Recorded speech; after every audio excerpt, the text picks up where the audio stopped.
আসসালামু আলাইকুম। যারা নতুন রাঁধুনি বা কর্মব্যস্ততায় দেখা যায় রান্নাঘরে খুব একটা বেশি সময় দিতে পারেন না, তাদের জন্য এবার ঈদ আয়োজনে বা ঈদের পরবর্তী সময়ে খুব সহজে খুব মজা করে রান্না করা যায় এমন এটা দিয়ে 4টা রেসিপি আপনাদের সাথে শেয়ার করছি। আর সবগুলোই কিন্তু খুবই মজা হয়। তাই যারা নতুন রাঁধুনি তারা সেই সব রেসিপিগুলো দেখে খুব সহজেই কিন্তু আপনার পরিবারের সাথে মজার মজার আইটেমগুলো উপভোগ করতে পারেন। আর আজ শেয়ার করছি দারুণ স্বাদের এই ফালুদা রেসিপি। তাহলে চলুন রেসিপিটি আমরা দেখে নিই। আজ ঝটপট খুব সহজে দারুণ স্বাদের ফালুদা রান্নার জন্য রাঁধুনির ফালুদা মিক্স ভ্যানিলা ফ্লেভারের এই প্যাকেটটা ব্যবহার করব। এই প্যাকেটের ভেতর কিন্তু সব কিছু দেওয়াই আছে, তাই আলাদা করে আপনাকে অনেক কিছু আর আয়োজন করার কোনোই দরকার পড়বে না। এই একটা প্যাকেটের মধ্যে 3টে স্যাশে আছে, তার মধ্যে 2টো হচ্ছে জেলির জন্য, একটা রেড কালার একটা গ্রিন কালার। আর বড় এই প্যাকেটের মধ্যে যে সাবুদানা বলেন চিনির একটা ব্যালেন্সের কথা যদি কেউ চিন্তা করেন, কিশমিশ এবং অন্যান্য যত যা কিছু সব কিছু দেওয়া আছে। তো প্রথমে আমি জেলোটা রেডি করে নেব। এর জন্য আমি প্রথমে রেড কালারের যে জেলি সেটার প্যাকেটটা খুলে একটা প্যানের মধ্যে ঢেলে নিচ্ছি। জেলিটা খুব ভালো মতো যেন জমে, পাতলা যেন না হয়, এর জন্য এখানে 250 ml মেজারমেন্ট কাপের 1 কাপ থেকে কিছুটা খালি এখানে পানি নিয়েছি 200 ml পরিমাণ। এই রকম যদি কিছুটা কম পরিমাণে পানি দিয়ে জেলোটা রেডি করা হয় সেক্ষেত্রে জেলোর টেক্সচারটা খুব ভালো আসে। এইভাবে প্যানটা একটু দুলিয়ে দুলিয়ে তারপর চুলায় বসিয়ে দেব। এতে করে খুব সহজেই চিনিগুলো মেল্ট হয়ে যাবে। যখন চারিপাশ থেকে একটা বলক আসবে ঠিক সে পর্যায়ে জেলোর এই মিশ্রণটা চুলা থেকে নামিয়ে নেব। মিশ্রণে যেন ফেনা ফেনা ভাবটা না থাকে, তাই কিছুক্ষণ এভাবে একটু দুলিয়ে দুলিয়ে অন্য একটা বোলের মধ্যে ট্রান্সফার করব। এই একইভাবে গ্রিন কালারের যে জেলোটা আছে সেটাও রেডি করে নেব। এই পর্যায়ে একটি টিপ হচ্ছে, আমি আগেই বলেছি যে পানিটা একটু কম দিতে। প্যাকেটের ইনস্ট্রাকশন অনুযায়ী 250 ml পানি দেওয়া আছে। তো আমি দেখেছি, এটা আমি বেশ কয়েকবার ট্রাই করেছি আমার বাসায়। তো ট্রাই করার পর আমি যেটা বুঝলাম যে 250 ml পানি থেকে কিছুটা কম পরিমাণে আমি যেমনটা দেখিয়েছি এভাবে রেডি করলে জেলোটা ভালো মতো সেট হয়। তাই এই টিপসটা মাথায় রাখতে পারেন। এবার ঠান্ডা হওয়া পর্যন্ত এভাবে এক সাইডে রেখে দেব। ঠান্ডা হওয়ার পর র্যাপ করে আমি নর্মাল ফ্রিজে উঠিয়ে রাখবো। অন্য একটা প্যানের মধ্যে এখানে 1 লিটার পরিমাণ দুধ আগে থেকেই জাল করে নিয়েছি, আর দুধ এখন কুসুম গরম অবস্থায় আছে। এবার কুসুম গরম এই দুধের মধ্যে রাঁধুনির রেডি মিক্স ফালুদার যে বড় প্যাকেটের মিক্সচারটা আছে, এর মধ্যে কিন্তু আমি আগেও বলেছি যে চিনিরও একটা ব্যালেন্স দেওয়া আছে, তাই অতিরিক্ত চিনি অ্যাড করার কোনোই দরকার নেই। 1 লিটার দুধের জন্য এই এক প্যাকেটের সম্পূর্ণটাই যথেষ্ট। এর মধ্যে আর আলাদা করে কোনো কিছুই অ্যাড করার দরকার নেই। এবার চুলায় বসিয়ে দিচ্ছি। চুলার জাল মিডিয়াম টু হাই ফ্লেমের মাঝামাঝিতে রেখে কিছুক্ষণ পর পর নেড়ে নেড়ে জাল করব, যেন জমাট বেঁধে না আসে আর তলায় না লেগে যায়। চারিপাশ থেকে যখন খুব ভালো মতো এরকম বলক চলে আসবে ঠিক সে পর্যায়ে চুলার জাল লো ফ্লেমে রেখে 5-7 মিনিট রেখে দেব। এতে করে খুব সহজেই সব কিছু সেদ্ধ হয়ে আসবে।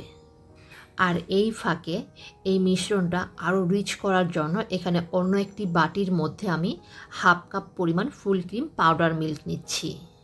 কিছুটা কুসুম গরম পানি অ্যাড করে লিকুইড করে নেব।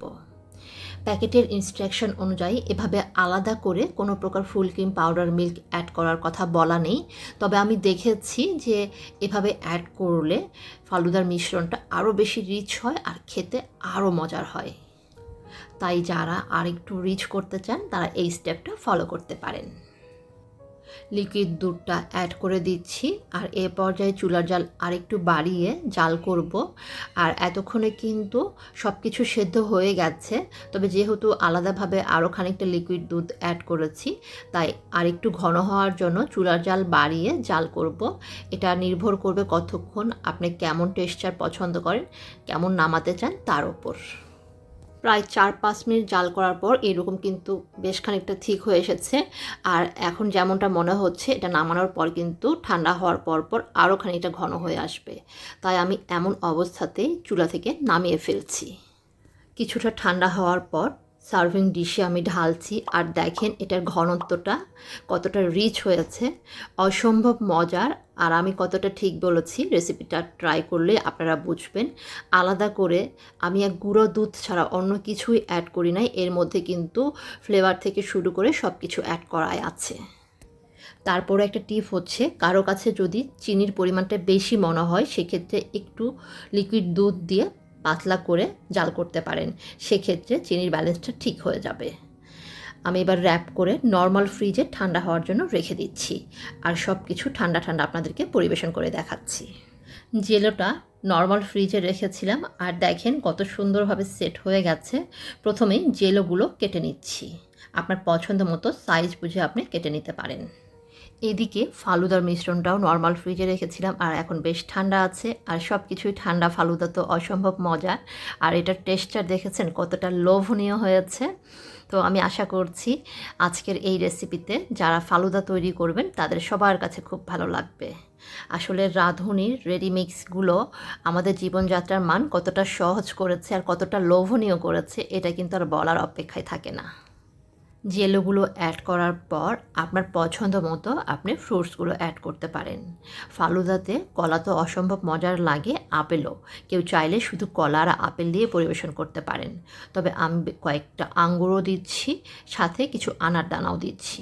আর ফালুদাতে কিন্তু খেজুর, বাদাম এই সব কিছু খুবই ভালো লাগে। কেউ চাইলে আমার মতো এভাবে কিছুটা চেরিও কেটে দিতে পারেন, সাথে কিছুটা খেজুর তারপর বাদাম দিয়ে পরিবেশন করতে পারেন। বাদামটা আমি পরে অ্যাড করব। আর ঠান্ডা ঠান্ডা আইসক্রিমের তো তুলনায় হয় না। ফালুদার খুব লোভনীয় একটা পার্ট হচ্ছে ঠান্ডা ঠান্ডা ভ্যানিলা আইসক্রিম। রাঁধুনির ফালুদা মিক্সের কিন্তু ম্যাঙ্গো ফ্লেভারও পাওয়া যায়। আজ আমি ভ্যানিলা ফ্লেভার করেছি, তাই আমি ভ্যানিলা আইসক্রিম অ্যাড করছি, ওপর দিয়ে কিছুটা বাদামও অ্যাড করে দিচ্ছি। এরই মাঝে তৈরি হয়ে গেল লোভনীয় মজাদার ফালুদা। ঈদের দিন অতিথি আপ্যায়নের জন্য আজই কিন্তু তৈরি করে নিতে পারেন, আর ঝটপট তৈরি করে নেওয়া যায় এমন লোভনীয় আইটেম তো আসলে সবাই পছন্দ করে। আমি আশা করছি আমার যে 2-3টা টিপ অ্যান্ড টেকনিক আপনাদেরকে দেখিয়েছি, এই টেকনিক এবং টিপসগুলো সহ আমার আজকের রেসিপিটিও আপনাদের কাছে খুব ভালো লেগেছে। ভালো লেগে থাকলে অবশ্যই লাইক, কমেন্ট এবং শেয়ার করবেন, যেন বাকিরাও দেখে বুঝতে পারে আসলে রাঁধুনির রেডিমিক্স দিয়ে কত লোভনীয় ফালুদা তৈরি করা যায়। এবারের ঈদ আয়োজনে রাঁধুনির রেডিমিক্স প্যাকেট মশলায় হায়দ্রাবাদি চিকেন দম বিরিয়ানি আপনাদের সাথে শেয়ার করেছি। আর এছাড়া ছিল খুব সহজে পারফেক্ট চিকেন ফ্রাই তৈরির কিন্তু রাঁধুনির রেডিমিক্স দিয়ে আরও একটি রেসিপি শেয়ার করেছি অলরেডি, আর তা হচ্ছে জালি কাবাব। সবগুলো রেসিপি খুবই লোভনীয়, যারা দেখেন নাই তারা কিন্তু দেখে উপভোগ করতে পারেন ঈদ আয়োজনে। আশা করছি সবাই খুব ভালো মতো ঈদ কাটাবেন। আজকে পর্যন্ত আল্লাহ হাফেজ।